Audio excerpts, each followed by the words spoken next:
नमस्कार, मैं सचिन कुमार। आप देख रहे हैं खबर फास्ट डिजिटल।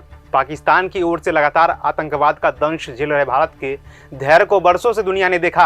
अब जब भारत ने आतंकवाद के खिलाफ जीरो टॉलरेंस का संदेश देते हुए पाकिस्तान पर ऑपरेशन सिंदूर चलाया और वहां के 9 आतंकी ठिकानों ध्वस्त किए, इसके बाद से लगातार दोनों देशों के बीच युद्ध के हालात बन गए हैं।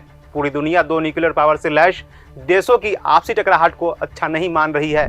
परमाणु बम की धमकी देने वाले पाकिस्तान को एक बार ओपनहाइमर के जीवन से सबक लेना चाहिए।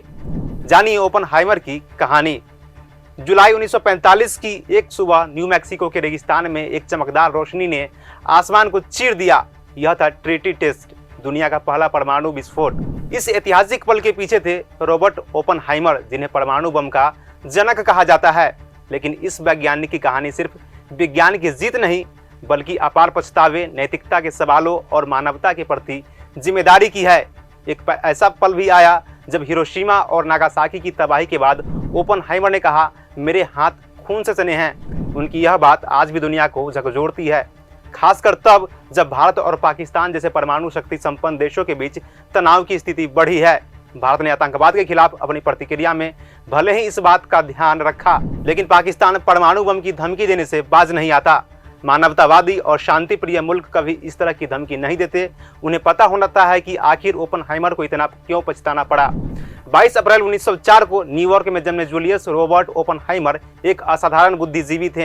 हार्वर्ड से केमिस्ट्री में डिग्री, जर्मनी के गोटिंगेन विश्वविद्यालय से भौतिकी में पीएचडी और क्वांटम मैकेनिक्स में महत्वपूर्ण योगदान दिया। सीधे शब्दों में कहा जाए तो उनमें बेजोड़ प्रतिभा थी। उपलब्ध जानकारी के अनुसार साल 1942 में जब दूसरा विश्व युद्ध अपने चरम पर था, अमेरिका ने मैनहट्टन प्रोजेक्ट शुरू किया।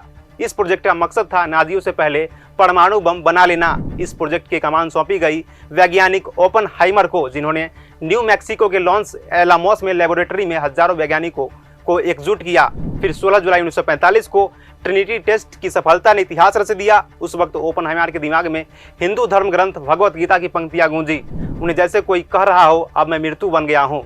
विश्व का संहारक यह पल उनके लिए विजय और भय का मिश्रण था। 6 अगस्त 1945 को हिरोशिमा पर लिटिल बॉय और 9 अगस्त को नागासाकी पर फैटमैन परमाणु बम गिराए गए।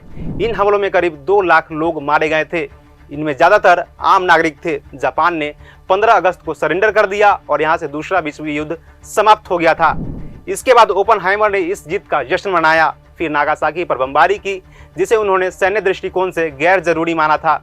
इस बमबारी ने उन्हें भीतर तक तोड़ दिया। 25 अक्टूबर 1945 को ओपनहाइमर ने अमेरिका के राष्ट्रपति हैरी ट्रूमैन से मुलाकात की। थोड़ी देर बाद इस मुलाकात में उन्होंने कहा, मिस्टर प्रेसिडेंट, मुझे लगता है कि मेरे हाथ खून से सने हैं। ट्रूमैन को यह बात नाबागार गुजरी और उन्होंने जवाब दिया, खून मेरे हाथों पर है, इसकी चिंता मुझे करने दो। ट्रूमैन न हुआ वैज्ञानिक कहकर ऑफिस से निकाल दिया और कहा, इसे दोबारा यहाँ मत आने देना। अब जब भारत और पाकिस्तान 2 परमाणु शक्ति संपन्न पड़ोसी देश के बीच तनाव की स्थिति है, दुनिया के कई देश अपनी चिंता जता रहे हैं। दोनों देशों के पास सैकड़ों परमाणु हथियार है और दुनिया डरती है कि किसी गलतफहमी या संघर्ष से विनाश की कोई कहानी न लिखी जाए। भारत यहाँ इस लड़ाई को बहुत तार्किक ढंग से लड़ रहा है। वहीं पाकिस्तान लगातार धमकी देने से बाज नहीं आता। भारत ने ऑपरेशन सिंदूर के जरिए पाकिस्तान के टेरर कैंप को नष्ट किया, लेकिन नागरिकों को नुकसान तक नहीं पहुंचाया। इस जानकारी पर आपकी क्या राय है, हमें कमेंट सेक्शन में जरूर बताएं। वीडियो देखने के लिए धन्यवाद।